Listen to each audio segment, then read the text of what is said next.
Hey, what's up, everybody? It's Camera Work Podcast, Episode 5. This is John Ricard, and I'm joined with, as always, by Ray Tamarra. Hey, what's going on? Thanks for checking us out and tuning in. Right. So let's just run through our weeks first. So how was your week? Did you shoot anything interesting? It was very cold this week, but I did do Letterman again and Eric Stone Street, Sally Field, and the big thing, the most was a paid job. And the paid job was the Diet Coke Red Dress Fashion Show at the Hammerstein Ballroom. And that was a big check for me, so I'm happy to get paid.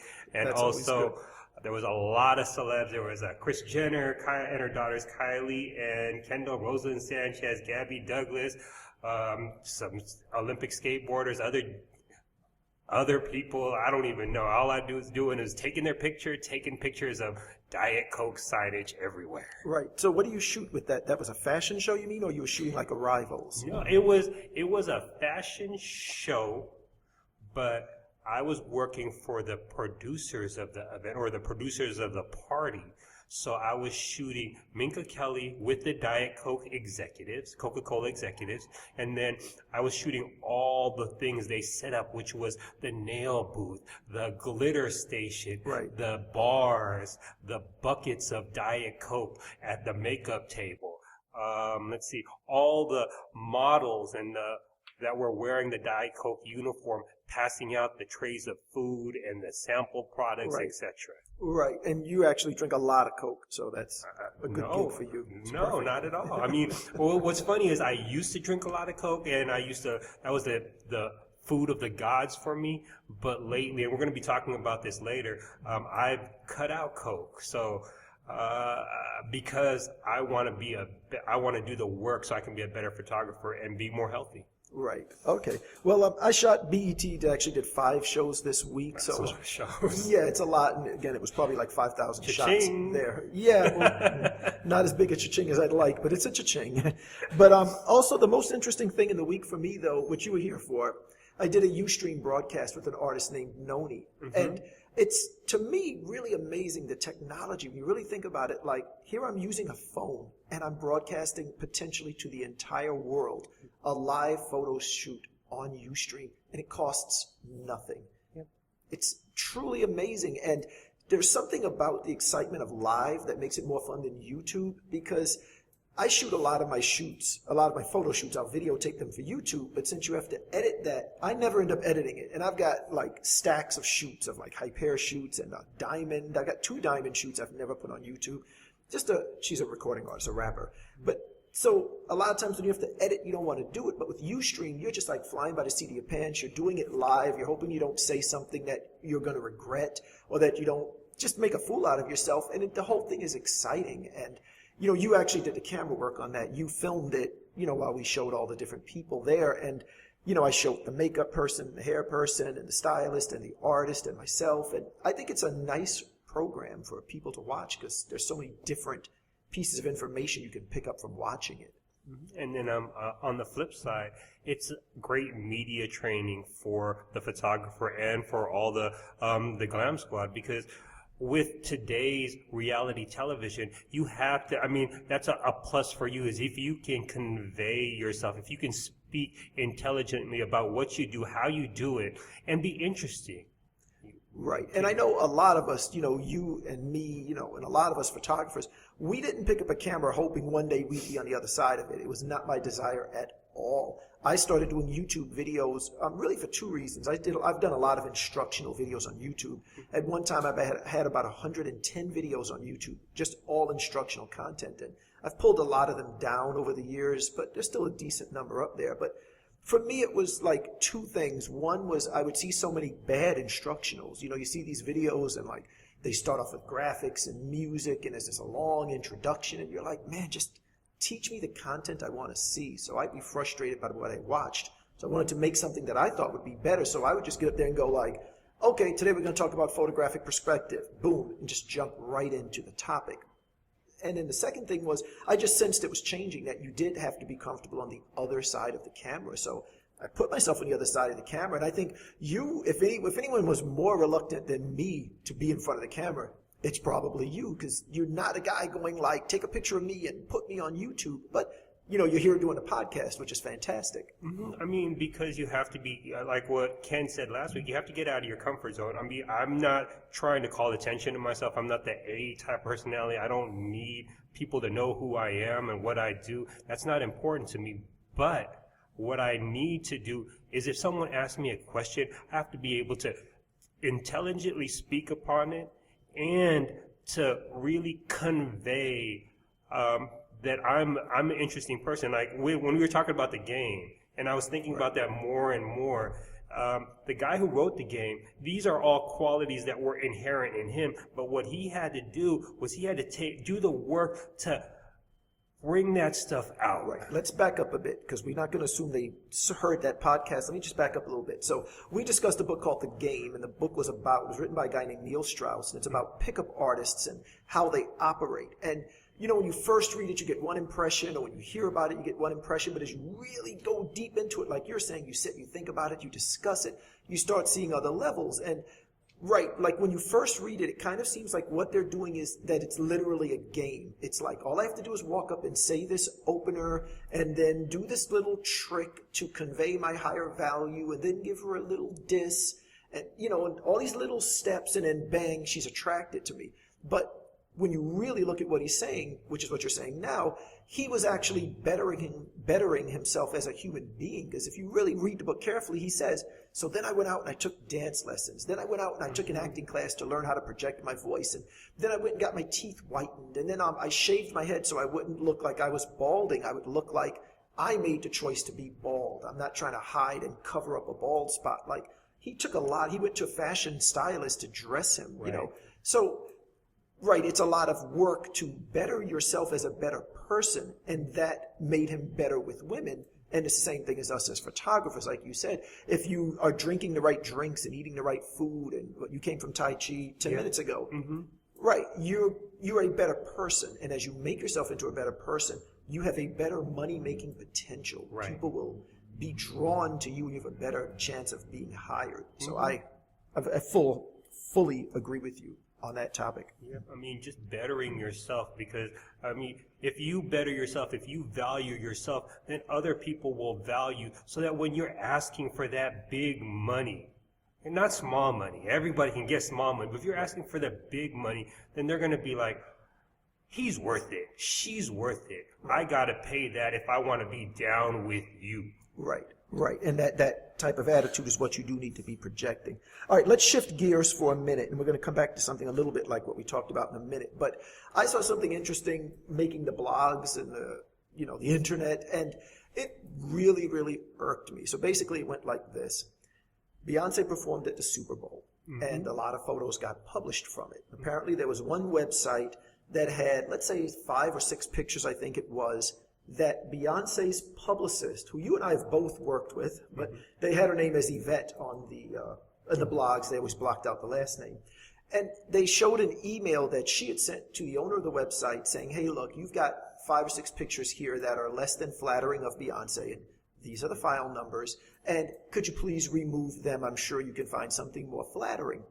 Now, to me, this was standard, because over the years, I mean, we've all dealt with the issue of photo approval from an artist. That goes back like 20 years. Some of the people who wrote about it on the blogs almost made it sound like this was a new thing, like some crazy new trend. And to me, photo approval has always been a part of the game. And I know everything is subjective, like everyone has an opinion, and it's hard to just come up and say like, the Mona Lisa is a great painting, or the Mona Lisa sucks, because it's art, you can't judge it. But, this is just my own personal opinion, but of course they ran the shots that the publicist didn't like. They were horrible.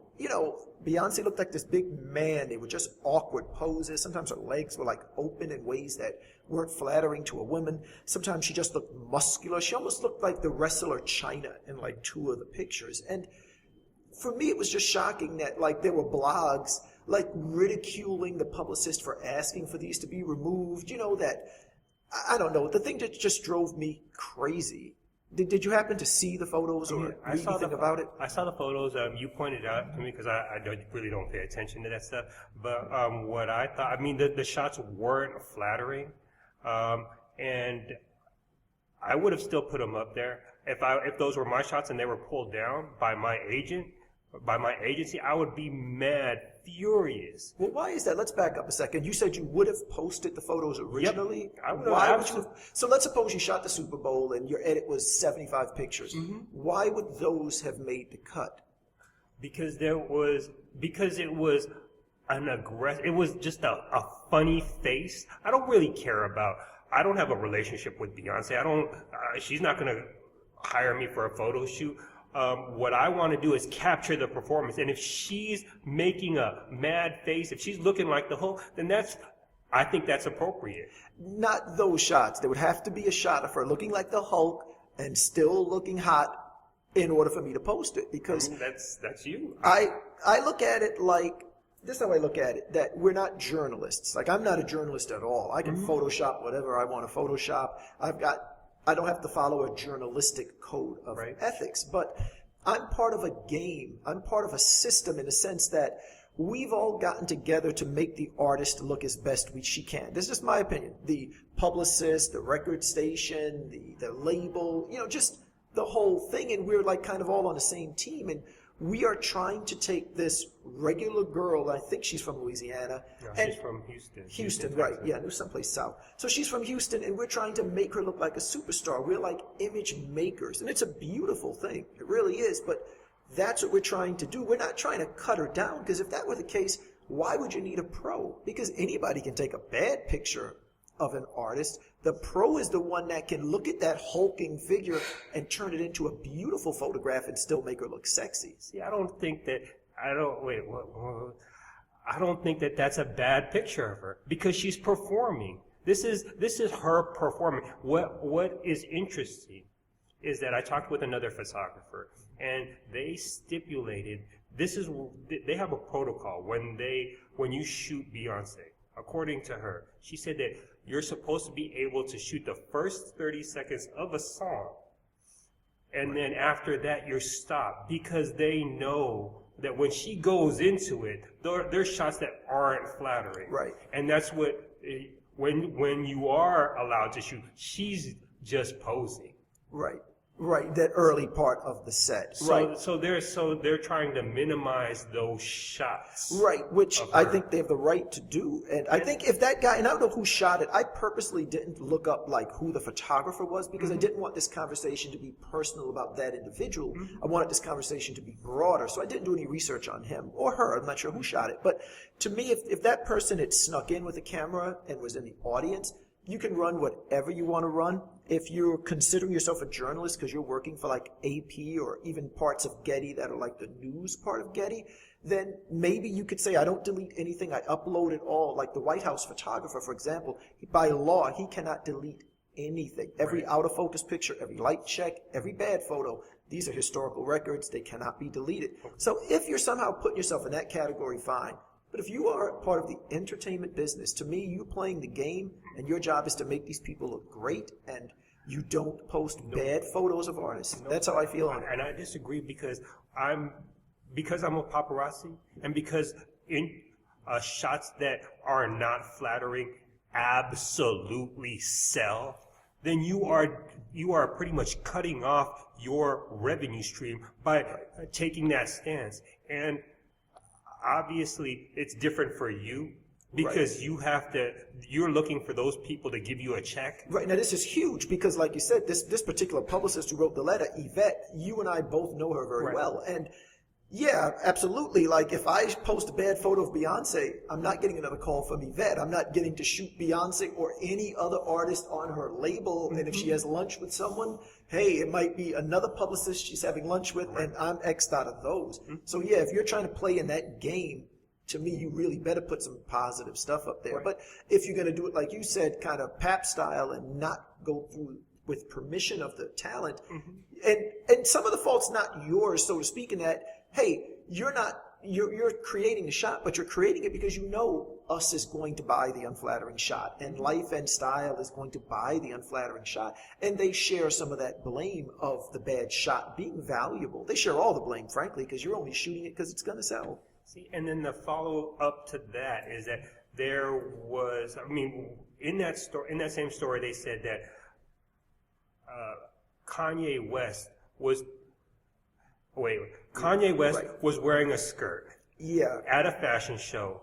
He chose to wear the skirt. Right. And then when the photos were published on the agency, he requested that those photos of him in the skirt be taken off. Right. They seem to be suggesting that it was even pictures of him from a concert a few months back with the black skirt, that those were now gone from Getty. That was one of the reports I read. Yeah, that would definitely bother me, that type of thing. But, you know, to me, there was no connection between that and the Beyonce incident. And whenever there's like one incident, everyone always gets afraid of like the worst case scenario. But to me, it just wasn't. Those things weren't connected to me. Just the Kanye West thing was out of the question. If that's how you dress, then yeah, we should document that and throw it up on the sites and not remove it because you changed your mind. Right. But the Beyonce thing, to me, was different. And just one other point on it, like, I know when I was young, I would sit and look at some albums, man. The Aerosmith live album was called Live Bootleg, Kiss Alive 2. And, like, you would look at the photos in those albums, and I mean, my God, you just worship the artist from those pictures. Those Led Zeppelin pictures with Robert Plant with the shirt open and the blonde hair, and Jimmy Page. I mean, these guys just looked like, you know, gods from like the old Roman times or whatever, you know. And it's like those photographers were creating that. You know, we weren't seeing pictures of Steven Tyler like looking horrible. And I don't know, I just look at it as such a beautiful thing they did, that to me, that is the thing you want to do. You don't want to just go and, like, I didn't want to see a bad picture of Paul Stanley when I was 15. I just didn't. And I'm glad I never did. And I don't see the purpose of me going out to make Beyonce look bad. She's a beautiful girl. I want to capture that. I don't want to make her look like someone who's not beautiful. So it really confused me. Okay. Agree to disagree. Right.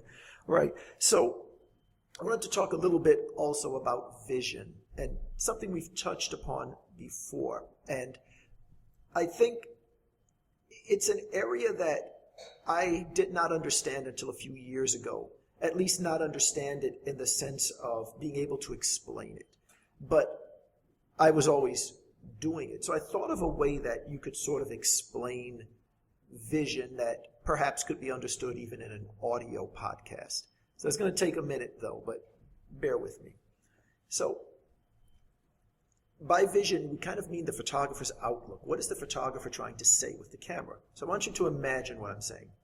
Imagine a photograph of a girl in Starbucks, and she's working on a laptop, and she's got a notebook open, and she's writing something in the book. So just imagine that's the photograph. Photographer can take the photograph that way. Maybe if he wanted to, and that might make a statement. That statement might be, oh, look how smart it is. Here she is working hard on some great college project. Or that statement might be, oh, she's very lonely. She doesn't have any friends. She's here working on the computer. Well, when the photographer sees the scene and goes to take the picture, he has a lot of choices he can make in terms of how to photograph it. If he pulls out a wide lens and includes the empty seat next to her. So now we're visualizing the picture of the young lady. She's working on a computer and she's got some books open. And next to her is an empty seat. Now the photograph seems to be suggesting, hey, maybe this is a little sad. She's lonely and she's working on a paper. Let's say he's able to zoom out even more. He's able to get the entire busy Starbucks. We see people online. We see a family is in Starbucks. We see a guy and a girl kissing in the background. And we see her working alone on a paper. Again, we can really reinforce the idea that she is lonely and she's alone and everybody else is interacting with people. Let's imagine if the scenes of the people in a restaurant were somehow a little negative. Maybe everyone in a restaurant was just sleeping. Maybe the other people in the restaurant are arguing. Maybe some of them just look like they're drunk and passed out. They're doing things that we don't respect, that we don't really think are great in society. Now when we look at the photograph, since we included those elements, the photograph seems to suggest, wow, it's a great thing that she's doing. She's here working on a paper, while all these other people are just wasting their lives arguing and sleeping and drinking. When the photographer is faced with that choice, now how do I shoot it? Do I shoot it tight?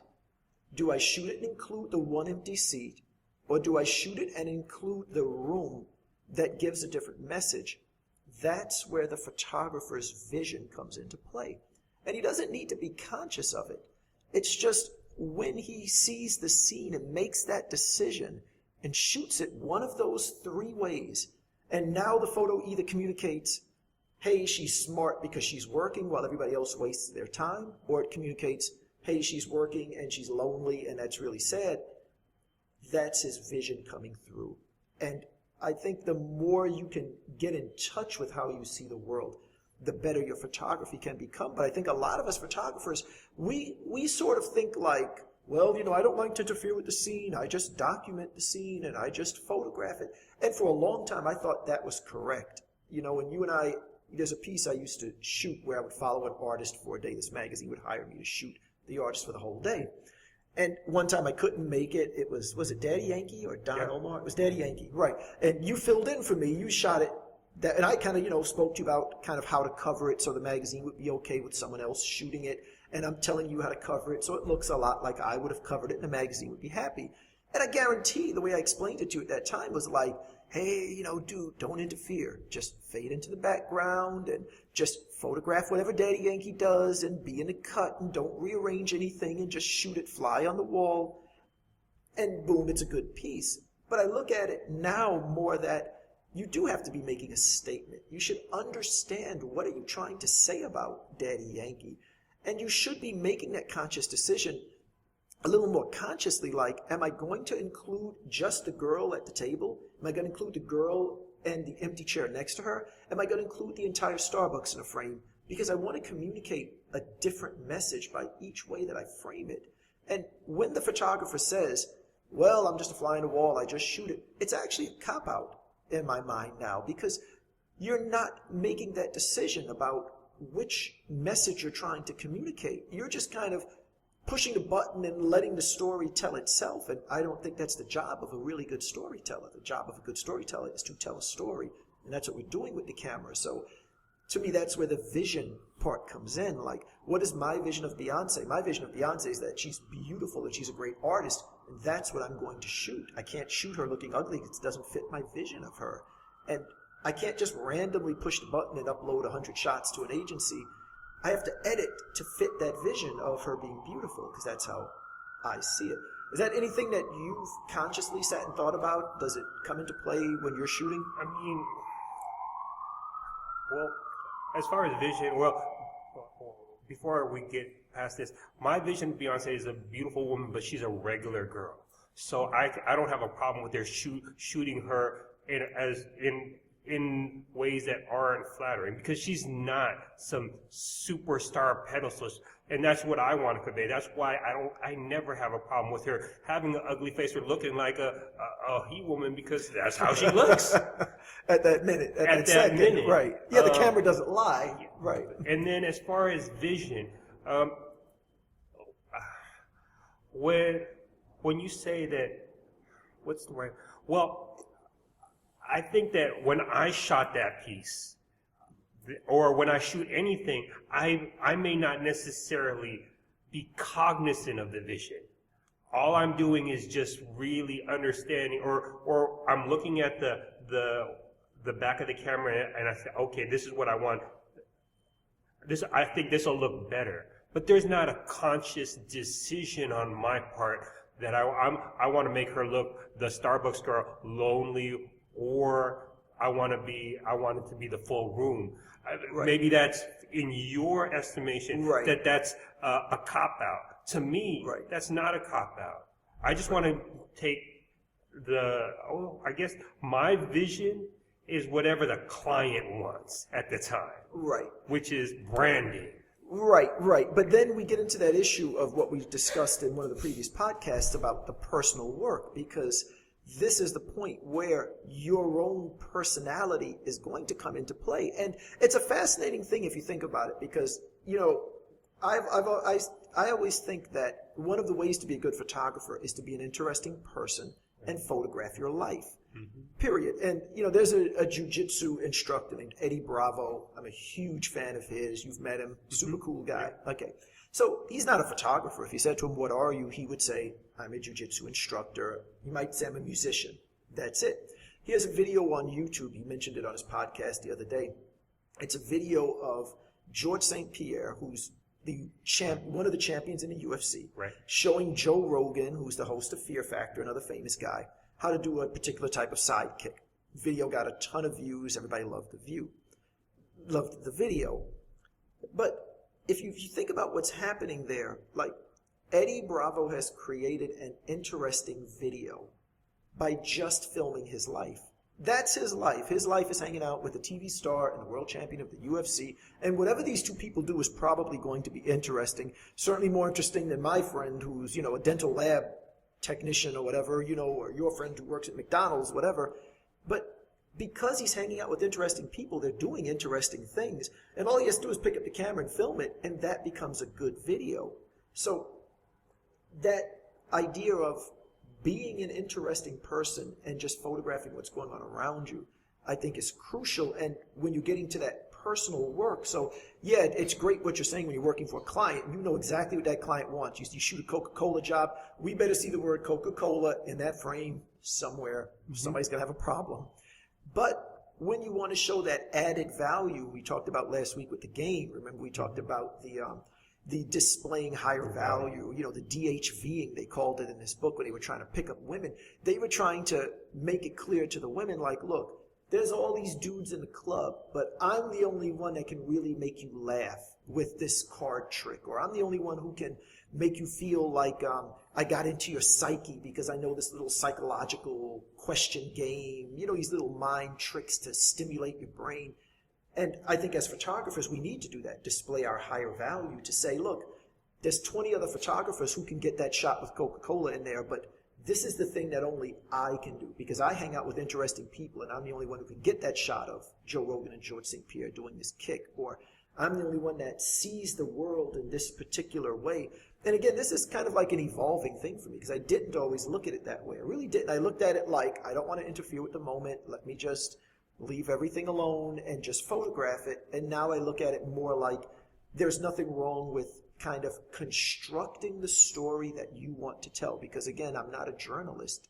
It's fine for me to go and move something to convey a certain message. It doesn't have to be just, this is what happened. This is what I'm trying to say about it. This is my vision of Daddy Yankee, and I'm going to do whatever I have to do to communicate that vision.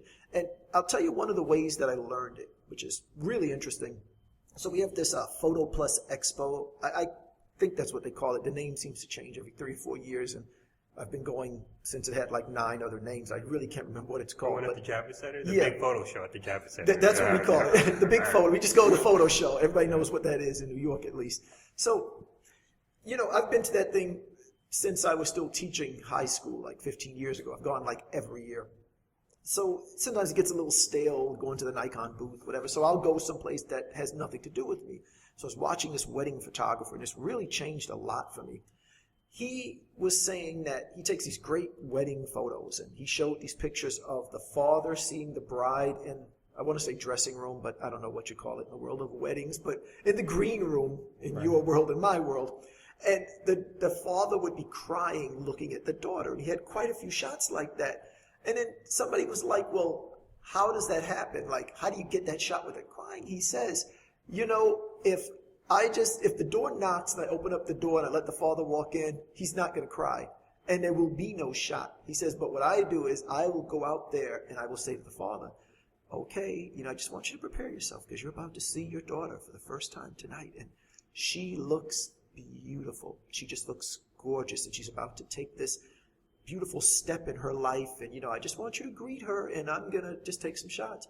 And when he would set it up like that, the father would come in and start crying. He sort of manipulated the event. But how much manipulation is he doing? It's real tears. The father's really crying, but he's shaping that event. Now, is it okay to shape a wedding? Of course it is. It's a wedding. It's not, again, it's not political. It's not news. It's not the president. So that kind of got me to thinking, and I'm like, well, how come when I'm following around whatever artist, I follow, let's say, The Game one time for this particular piece. I followed him for the day, but why am I not trying to manipulate it a little bit to tell the story that I'm trying to tell? Why would I feel that, I'm just a fly on the wall? And then I really had to look deep, and I say to myself, you know why? Because it's just so much easier. It's kind of a cop-out. And sometimes as photographers, we don't have anything we're trying to say. We just don't. We're looking at it and we're just kind of going, like you go, well, what do you think about Beyonce? I don't know. I don't care. I just want to go take some pictures and make the check. And we don't have anything we're trying to say. But the photographers who, really have something to say and an outlook and a way of looking at the world, and they've surrounded themselves with interesting people, and they're doing interesting things, and they're telling the story of that life, that, to me, that's all just my opinion. That's just better photography than just kind of going, well, I'm going to be a fly in the wall and hang around the game or Daddy Yankee for 12 hours and just keep pushing a button without really thinking of what I'm trying to say. It's not, at least it's not what I'm trying to do anymore. Yeah, no, I agree somewhat. I agree that you can, if you're invested, then you can take better pictures. But I don't think it's better photography, first of all. I absolutely disagree. It's not better. Yeah, and people always hate when you try to judge, and when I do it at least, everybody comes down on me. If I try to judge it, like if I'm talking to my wife and I'm like, this sucks, she's just like, you're so dogmatic, but I don't know. That's I look at it. For me, it's for a person who wants to tell a story, it's not better than a person who's just taking the pictures. It just doesn't. I guess what I judge better is just the technical aspect of it. But I'm still not there. We've kind of had this conversation. I'd be like, you're full of something, but I'm surely not better. Right. But I don't know. I'm still not sure. It's an evolving thing. But again, for me, the vision thing really, I started to understand it best when I started reading the stuff from David Duchemin. I think that's how you pronounce it. Mm-hmm. And, he wrote a bunch of books on the topic, and it really changed the way I looked at this. And some of the stuff I've read from Selena Maitreya, who talks about like, hey, just go to 50 magazines and rip out all the pictures that you like. Just doesn't even matter where they're from, what they're pictures of. Just throw them all out on the floor and start to see, well, what are the common themes in these photographs? And that can help you understand like what you're attracted to. And then you might realize that what you're attracted to is also what you're shooting. And I know for me, when I start to understand how my particular vision of the world, and it was a very like stripped down and raw vision of the world. For example, where someone like a David LaChapelle will create this amazing world. You've seen his photography. I mean, this guy, you don't even know what's going on. Fire hydrant's exploding. There's a police car that crashed. Little Kim is swinging on a rope. And it's like there's 30 elements in the photo. It's incredible. It's amazing work. And it's very produced, and it looks very artificial, and it's absolutely beautiful. Right. Whereas my own aesthetic is a much more stripped down visual aesthetic, meaning 80% of the time that I shoot a model, I think she looked better walking in the door than by the time the hair and makeup spent 5 hours on her and we put her in this insane outfit and we put all the lights. I'm like, she looked way better when she walked in the door. The stripped down thing.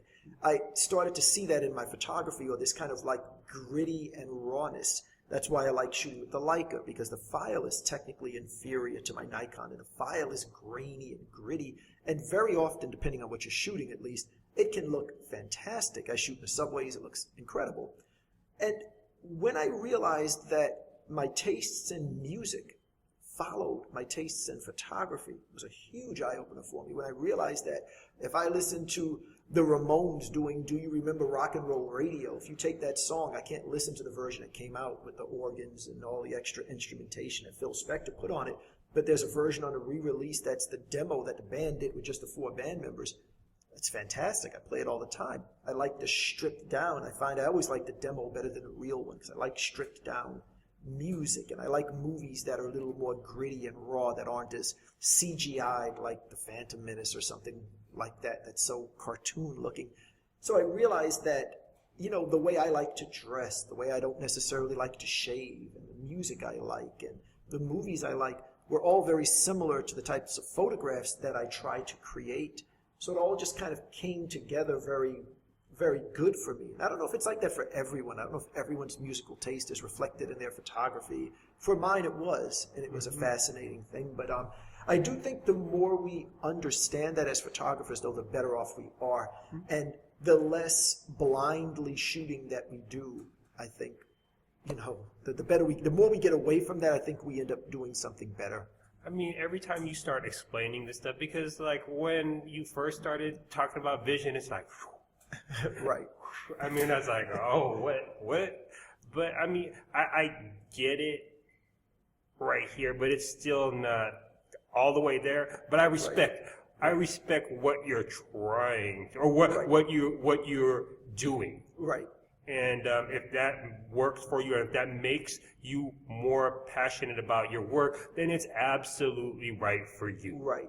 Right. And, yeah. If and that's a huge thing too, because there is no one path that works. Right. And you and I have privately talked about that a lot, about how many different roads there are, because one person will tell you, take out an ad for your photography, and someone else will be like, I never took out an ad. So Right. there's so many different paths that work, and really just need to find the one that works for you. And really, if there's one common thread in all the different paths, it's the work, the camera work part. You've got to put in the work. You shoot a lot. You're on the street a lot shooting, and that produces the good photographs. It's all a matter of working hard. That part you can't get around that. You can't escape that. And then what I want, besides that topic, and to segue from that topic, I do work hard, but I don't, right now, I'm trying to work smart. Right. And by working smart, I choose, like I made the conscious choice to not work on weekends,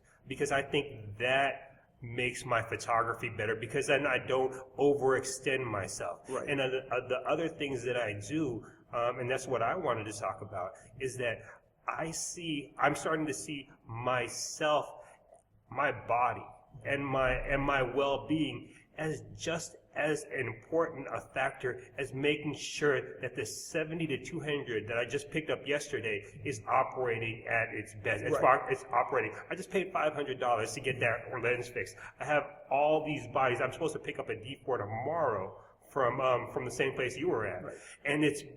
And I'm starting to just realize just how important. I know that I want my sharp pictures, so I have to make sure that my equipment is important. Right. But my body and my mind have to be just as properly well maintained. Right, or it's all going to fall apart. And I think, and it's a hard thing to understand, is that because the temptation for all of us is to feel like, I need to be out shooting, and it's hard to really process that stopping and reading a book could be more beneficial to your photography. And this doesn't have to be a book, How to Grow Your Photography Business. No, this could be a science fiction book that just relaxes your mind or inspires your mind. And for me, and you train as well, I do jiu-jitsu with Marcelo Garcia.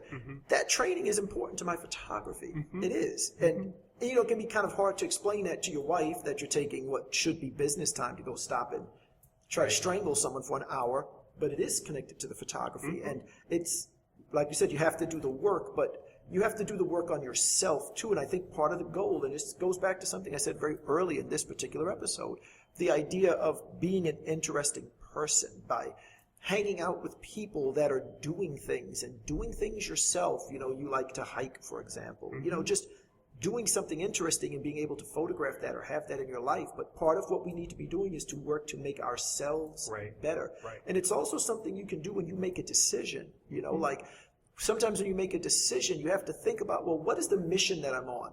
Is the mission that I'm on to collect checks? Not necessarily, because I could get a job at Home Depot and just collect a check. I worked for the Board of Ed for 11 years. I was collecting a check just fine. I didn't leave because I wasn't collecting a check. I wanted to keep improving myself. And sometimes when you make a decision, you want to look at it. So let's say someone offers you something. I don't know. They offer you to be the house shooter for MTV. You're going to shoot every MTV event across the country. You could say to yourself, not how much money am I going to make if I take the job, but you could say to yourself, who am I going to become in the course of that year if I do this job? And if you said to yourself, well, I'm going to become a more worldly traveler, and I'm going to become someone who can handle more responsibilities, I'm going to become more well-known and more confident and more capable of taking on more big jobs, then maybe you should take it. But if you were offered some other job that, let's say, it paid a lot of money, but it was, I can't think of a bad example of a job that could pay a lot of money. I don't know, let's say it was just, I don't know, I don't want to diss any kind of job, but maybe, I don't know, let's say it was just like captioning images only. Say two photographers came up to you and they said, like, we just want you to caption our images and upload them. and we're going to pay you a ton of money, $80,000 a year to just sit and caption some images every day. And if you ask that question and said, who am I going to be if I take this job? And you said, well, I really won't be anything. I'll just be a guy sitting in my living room, taking in files and writing captions and going to sleep. I'm not going to become a better person. This isn't going to affect me in any kind of way that matters. So I'm going to turn it down. And you can make a decision that way, not looking at the short term, what's the money?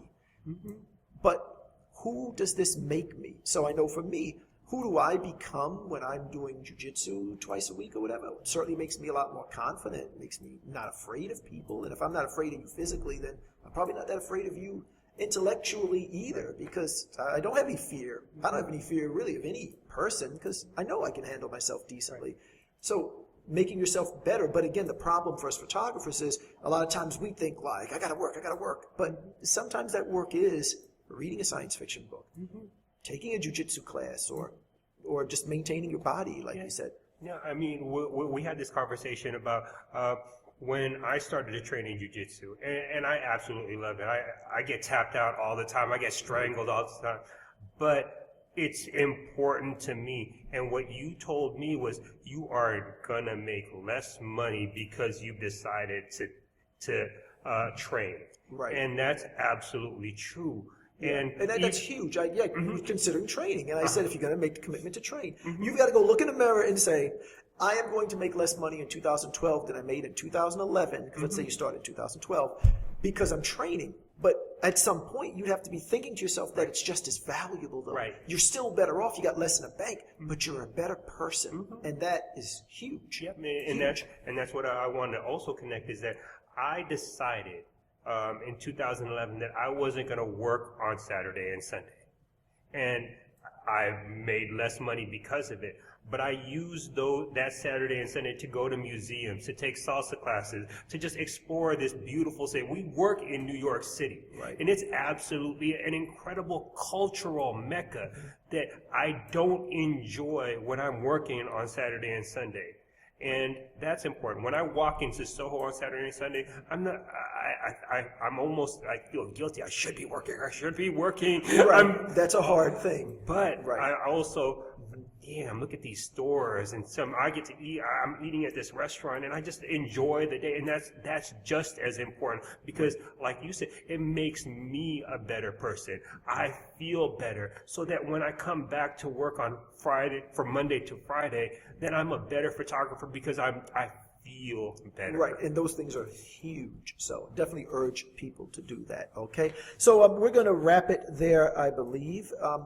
So if you want to find me, I'm on Twitter. It's John Ricard NYC. I guess somebody got John Ricard before me, but it's JohnRicard NYC. If you go to Instagram, though, it's just John Ricard, and I'm easy to find there. Ray, where can we find you? You know what? You're going to find me inside the house because it's very cold and it's snowing, and it's going to be the blizzard of 2013. So I'm going to be in the house watching, not even watching TV. I'm going to be on the computer. Right. Yeah, that'll be a lot of fun. I love when it snows a lot. The first day is a lot of fun. After that, it's... Or if you're around, I'm going to be at the Bronx Zoo, trying to take photographs of the snow leopards in the snow. That's me. Right. Sounds good. All right. Check us next time, guys. All right. Thanks. Thanks.